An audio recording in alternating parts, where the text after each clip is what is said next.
13% ya watoto wanaozaliwa nchini Tanzania huwa wanazaliwa na uzito mdogo, na hii inapelekea 86% ya vifo ambavyo huwa vinatokea chini ya umri wa miaka 5 huwa vinasababishwa na uzito mdogo.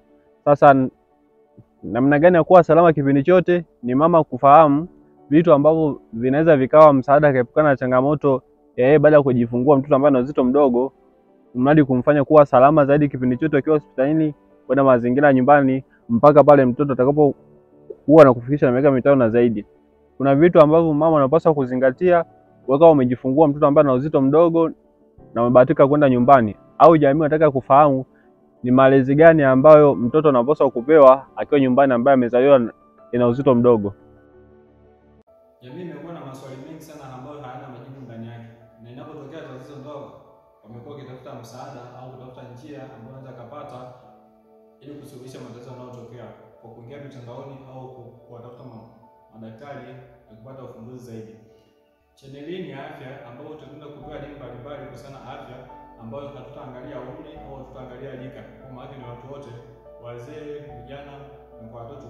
Tutajifunza mambo mbalimbali kwa njia nyepesi zaidi, hata kwa ambaye hajasoma anaweza kujifunza inaelewa zaidi. Na njia yetu kufanya wewe kuwa salama kipindi chote na kuepusha maradhi ya muda mrefu au kuepusha maradhi asitokee, lakini anapotokea asiweze kuleta athari mbalimbali.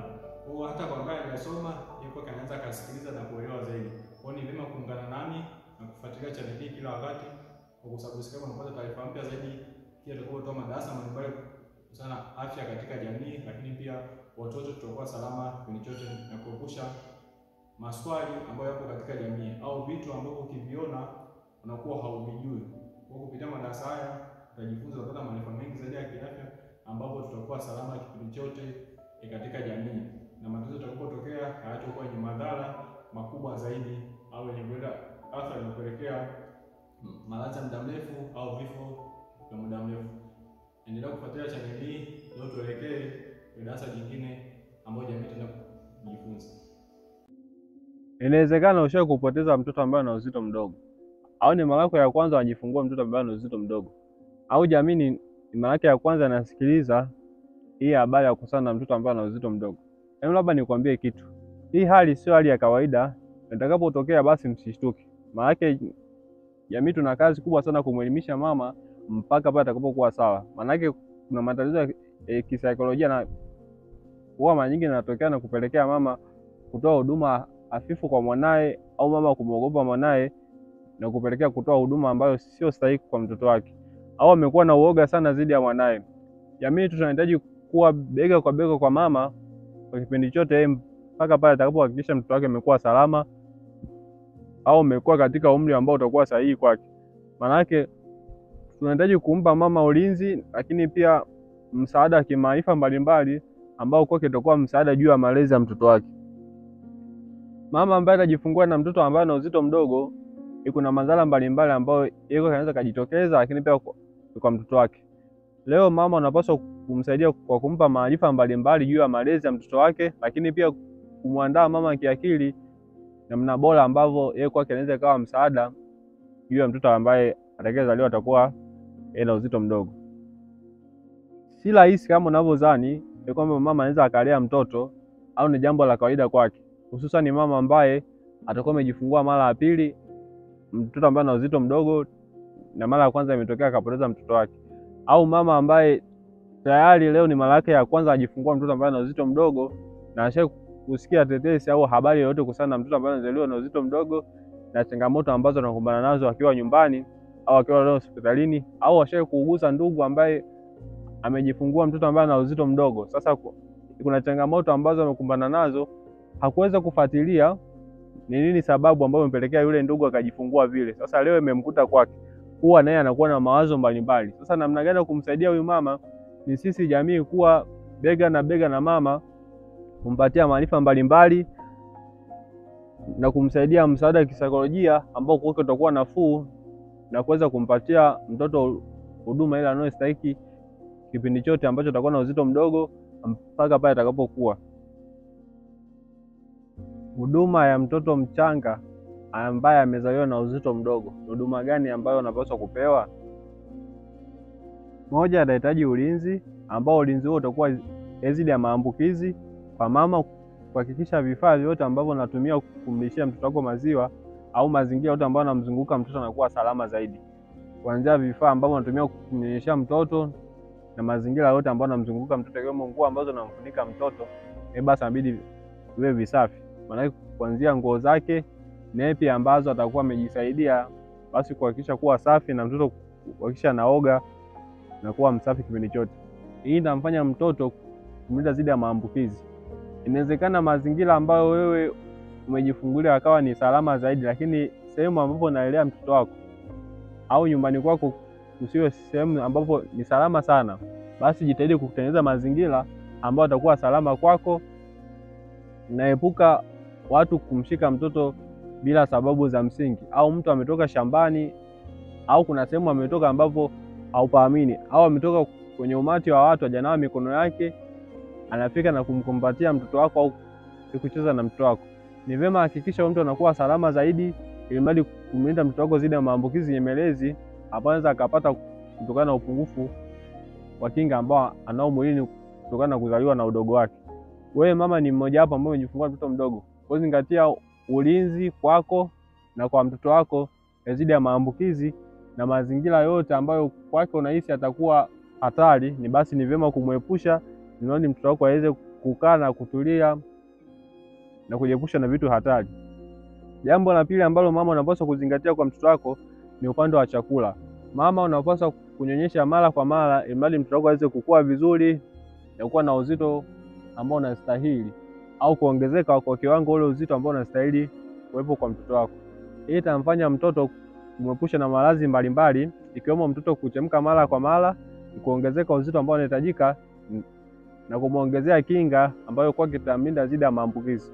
Kama mama hautanyonyesha mara kwa mara, mtoto wako anaweza akapata maradhi mbalimbali, ikiwemo manjano ambayo huwa mara nyingi inajitokeza kwa watoto ambao wana uzito mdogo, lakini watoto ambao wamezaliwa kabla wakati. Manjano ni ugonjwa ambao unasababishwa na maziwa, lakini si maziwa peke yake. Kuna vitu ambavyo huwa vinaweza kupelekea manjano.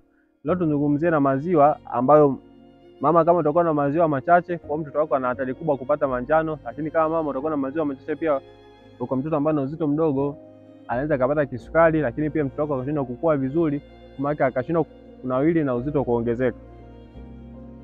Tatu, mama unahitaji kuwa msafi, mtoto wako kumwogesha mara kwa mara na kuhakikisha unatunza joto lake la mwili, ili mtoto aweze kukua vizuri. Lakini hakikisha mazingira ambayo yanamzunguka yanakuwa safi. Vyombo ambavyo natumia kumlishia mtoto au kukamua maziwa na kumlishia mtoto, hakikisha yanakuwa safi. Na wewe muda ambao ni wakati wa kunyonyesha, hakikisha unakuwa safi. Yaani maana yake mama unaandaa mazingira ambayo kwa ujumla yanakuwa ni safi, ambayo mtoto anaweza akakaa, au kama uko jikoni na unatamani umchukue mtoto wako ulishie kule au mnyonyeshie kule, jitahidi basi kutokana na mazingira, kama atakuwa anatoa moshi mwingi au mazingira ambayo hauyaamini kwamba ni machafu. Kwa mama hakikisha sehemu zote zinakuwa safi, ili kumfanya mtoto wako kuwa salama zaidi. Huduma ya kangaroo ambayo itakuwa msaada moja kwa moja kwa mtoto wako kuweza kukua vizuri na kutunza joto lake la mwili. Kwa tunashauri mama ambao amejifungua na uzito mdogo au mama ambaye amejifungua na mtoto njiti, ni vyema kuhakikisha mtoto wako anakuwa salama kwa kumkumbatia muda mwingi au kwa kumweka kifuani muda mwingi. Hii itasaidia mama kuzalisha maziwa mengi zaidi, mtoto kupata hamu ya kula kwa kupitia wewe kumweka kangaroo, lakini pia kuweza kutambua shida ambazo anapitia mtoto wako, ikiwemo joto au kutunza joto lake. Kama joto litakuwa juu, utaliona kwa sababu muda mwingi utakuwa na mtoto wako, lakini kama atakuwa na shida ya kupumua, mama anaweza kuzitambua na kuweza kuwa salama zaidi. Huduma ya mwisho ambayo mama unapaswa kuzingatia ukiwa nyumbani, mtoto kupata chanjo zote ambazo anastahili kupewa kwa wakati huo. Ni vyema mtoto akawa salama zaidi kwa kumpatia kinga dhidi ya chanjo au kwa kumpatia chanjo ambayo itamlinda dhidi ya maradhi mbalimbali. Kama mtoto wako unahisi hajapata chanjo yoyote, ni vyema ukafika kituo cha afya na kuuliza. Ni vyema akapatiwa chanjo, ili mtoto wako aweze kukua inakuwa salama kipindi chote. Itasaidia kumlinda dhidi ya maambukizi mbalimbali na kuweza kumsaidia mtoto wako kukua vizuri au uzito kuongezeka, kwa sababu hakuna kitu ambacho kinaweza kusababisha yeye mtoto akawa na uzito mdogo. Yaani maana kama atakuwa na maambukizi, basi anaweza kudumisha ukuaji wake na kupelekea kuwa dhaifu na kuwa na afya yenye mgogoro. Hatari ambayo anaweza kupata mtoto mdogo au atakayezaliwa na uzito mdogo ni vitu vifuatavyo ambavyo mama anapaswa kuwa navyo makini zaidi, au jamii inapaswa kuwa navyo makini zaidi. Itakapoviona ni vyema ikamshauri mama kumwaisha mapema zaidi hospitalini. Kwanza, mtoto akiwa mdogo anaweza kukutana na vitu vifuatavyo. Kama mama hautakuwa makini, basi vinaweza kupelekea akapoteza maisha. Kwanza, mtoto anaweza akakutana na joto ambalo linaweza likapanda au likashuka. Ile maana ukiona mtoto wako ni wa baridi sana, sehemu zake za mwili kama mikono na miguu, ni vyema mama kuhakikisha mtoto wako anampandisha joto kwa kumvisha nguo ambazo zitakuwa rafiki kwake, kofia, soksi miguuni. Itamfanya joto la mtoto wako kuwa salama zaidi. Na kama mtoto wako atakuwa na joto ambalo liko juu, ni vyema kumpunguza nguo. Tutazame sababu ambazo zinaweza kupelekea mtoto akawa na joto ambalo liko chini. Kwanza, mama kumlaza mtoto sehemu ambapo yenye ubaridi, yaani mazingira sio rafiki, au sehemu ngumu, inaweza kupelekea mtoto wako akapoteza joto sana. Au kumlaza sehemu ambapo hakuna nguo nyingi au hujamfunika nguo nyingi, inaweza kupelekea mtoto akapoteza joto na mwili wake kuwa baridi. Mtoto kutoka kumwogesha muda mchache baada ya kumwogesha pia inaweza ikawa sababu mojawapo kupelekea mtoto kuwa na joto ambalo liko chini. Namna ya kumsaidia huyu mtoto ni pale ambapo kama utakuwa umetoka kumwogesha, ni vyema mama ukamfunika nguo mtoto wako, na kama basi ulimwacha wazi muda mrefu, ni vyema ukamfunika mtoto wako na kumvisha kofia na soksi miguuni ili kutunza joto lake la mwili. Hii itamfanya mtoto kuwa salama zaidi na kuweza kukua vizuri. Joto ambalo limepanda inaweza kusababishwa na vitu mbalimbali, ikiwemo kama mtoto atakosa maziwa, inaweza kupelekea mtoto akapanda na joto. Mtoto kama atafunikwa na nguo nyingi zaidi, ni vyema mama ukapunguza nguo. Lakini kama mtoto atakuwa analia sana muda mwingi, basi inaweza kupelekea mtoto akapata na joto ambayo liko juu zaidi. Na kama mtoto atakuwa na maambukizi eneo lolote, ikiwemo kitovu, au kama atakuwa na pneumonia akiwa mdogo, basi inaweza kupelekea mtoto akapata homa ya mara kwa mara au mwili kuchemka. Kwa hiyo mama, ni vyema kutambua sababu ipi iliyopelekea mtoto wako kuwa na joto ambalo liko juu. Lakini jamii pia ikiona inamsaidia mama kulea mtoto, basi vyema kufahamu vitu gani ambavyo unafikiri vimempelekea mtoto huyo kwenda joto. Kama utakuwa umemsaidia ukiwa nyumbani, basi itakuwa ni vizuri zaidi. Lakini kama utakuwa umefanya mbinu zote na unaona wewe joto lake limeshindwa kupungua, ni vyema ukamsaidia mama kwa kumwaisha mapema zaidi hospitalini. Hatari ya pili ambayo mtoto anaweza kukumbana nayo ni kushindwa kupumua. Kushindwa kupumua muda mchache baada ya kuzaliwa, yuko anaweza kusaidia ikawa salama zaidi. Lakini kama mama utabahatika kwenda naye nyumbani, hii hali inaweza kujitokeza tena. Ni vyema kuwa naye makini kwa kufahamu ishara zote ambazo zinaweza kuonyesha kwamba mama, wewe mtoto wako na shida kupumua. Ikiwemo kama mtoto atakuwa anapumua haraka haraka, ni vyema kumwaisha hospitalini kwa kuweza kutambua namna ambavyo kifua anapandisha na kushusha.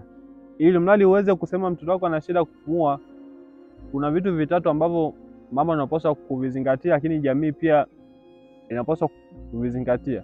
Kwanza, kama mtoto atakuwa anapumua haraka haraka, ni pale ambapo utahesabu kifua chake kinavyopanda na kushuka, utahesabu mara moja. Kwa hiyo kinavyopanda na kushuka utahesabu moja, kinavyopanda na kushuka utahesabu ya pili. Kwa hiyo utahesabu ndani ya dakika moja. Ukiona imezidi 60, ni kiashiria kwamba mtoto wako atakuwa na shida ya kupumua. Kwa hiyo ni vyema mama ukamchukua mtoto wako na kumwonyesha hospitali mapema zaidi.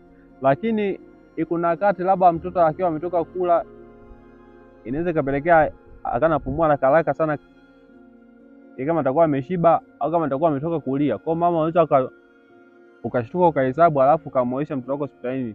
Ni vyema ukasubiri dakika 10 mpaka 15 mpaka nusu saa, kutazama kwamba hii kupumua kwako haraka haraka ni endelevu au imetokea mara moja. Kwa hiyo utakapoona kama endelevu, ni vyema ukamwonyesha mtoto wako hospitalini. Pili, ni pale ambapo mtoto anaacha kupumua, ni kama vile anaganda. Kwa hiyo utakapohesabu namna anavyopumua, ni kuna muda ni kama vile anajisahau kupumua, anaganda. Kwa hiyo ni kiashiria kwamba mtoto wako ana shida ya kupumua, na inaweza ikachukua sekunde 5 mpaka 10 au wengine hadi 20. Nikiashiria kwamba mtoto wako ana shida ya kupumua, ni vyema ukamwaisha mtoto wako hospitalini. 3, kupumua chini ya kiwango. Mtoto wako utakapomwona anapumua chini ya kiwango ngapi? Hii ni 30. Ni pale ambapo mtoto atakuwa amelala au atakuwa anapumua kawaida, ukahesabu kifua chake kupanda na kushuka, ukaona hiki kinapungua chini ya 30. Hii itaambatana ina ile pointi ya pili kwamba utakapoona mtoto wako ana stop kupumua, maana idadi ambayo inatakiwa kuwepo yenyewe itakuwa chini yake. Utakapoziona hivyo vitu, ni vyema kumweka mtoto wako hospitalini, lakini ni vyema kipindi ambapo unaelekea hospitalini mtoto wako kumweka mfumo wa kangaroo, itakuwa salama zaidi kwake. Hatari nyingine ambayo mtoto anaweza kupana nayo, mtoto kushindwa kunyonya au kukataa kunyonya, na hii inaweza kuwa inasababishwa na mama kuwa na maziwa machache, au kama mama atakuwa na changamoto nyingine ambayo inaweza kupelekea mtoto akashindwa kunyonya. Yaani maana yake mama hapendi kunyonyesha, au kuna vitu ambavyo unatumia vinaenda upande wa maziwa na kumlekea yeye kupata allergy na kutamani nyonyo. Au maana yake kama mama atakuwa na chuchu ambayo si rafiki mtoto kuishika na kuanza kunyonya, inaweza kupelekea mtoto akashindwa kunyonya. Hapa naona kumsaidia mtoto akiwa nyumbani, ni vyema ukamtafutia vyombo ambao ukatumia yeye kulishia. Yaani maana yake mama kutafuta vile vichuchu ambavyo atakuwa na uhakika wa kuvuta. Inaweza ikawa inasababishwa na taya ambayo mtoto kwake itakuwa dhaifu. Yaani maana yake mtoto akivuta kidogo atakuwa amechoka kutokana na ubora wa taya ambao anayo, iko kitakuwa dhaifu au itakuwa haijakomaa. Kwa hiyo mtoto anapovuta chuchu, akivuta muda fulani huwa inakata. Kwa hiyo hatua ya kuchukua ni pale ambapo mama utakuwa salama kwa kuhakikisha utakuwa na chombo ambacho utakamua maziwa, iko kitakuwa rafiki wa kuvuta na kupata maziwa mengi zaidi. 2, hakikisha mama unasafisha mkono wako vizuri na kuingiza kidole mdomoni kwa mtoto wako. Hii itasaidia kujua uwezo wake wa kuvuta maziwa. Je, una nguvu au kidogo? Yaani maana kama ukiingiza kidole unaona anavuta kwa nguvu na unaona mtoto hapati kunyonya maziwa kwako, au ukimwekea chuchu avuti, ujue chuchu yako imekaa vibaya. Kwa mama ni vyema kuvuta chuchu yako kumsaidia mtoto wako kuwa salama zaidi. Hii itamfanya mtoto kuwa salama, lakini itakufanya wewe pia kuwa salama na kupata mtoto hamu ya kuvuta maziwa au hamu ya kunyonya. Mtoto kumweka kifuani kwa mara kwa mara itasaidia mama kuwa na maziwa mengi zaidi, lakini mtoto kupata hamu ya kunyonya itamsaidia mtoto kuwa salama zaidi au kuendelea kunyonya zaidi. Kama utakuwa umeshindwa vyote, nikusaidie mbinu ya mwisho ambayo itakuwa rafiki kwako. Kila baada ya masaa 2 hakikisha mtoto ananyonya maziwa ya kutosha. Na haya maziwa utajuaje kama ananyonya maziwa ya kutosha?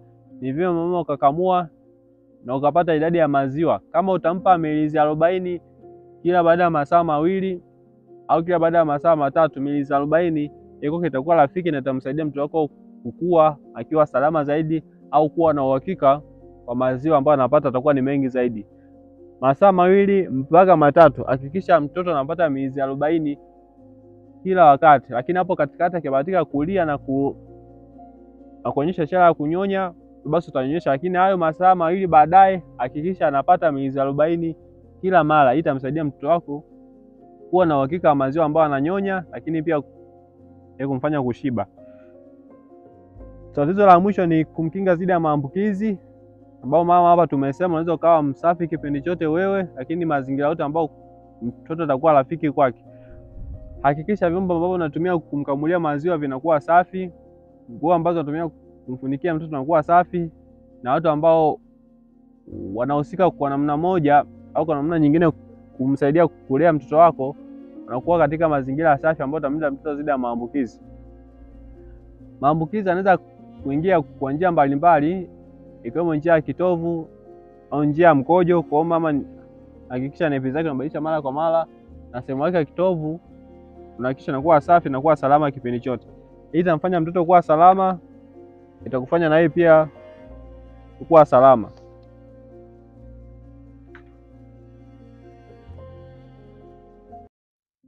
Mtoto kuonyesha rangi ya njano ni kiashiria kwamba mtoto wako na matatizo au mtoto wako atakuwa na manjano.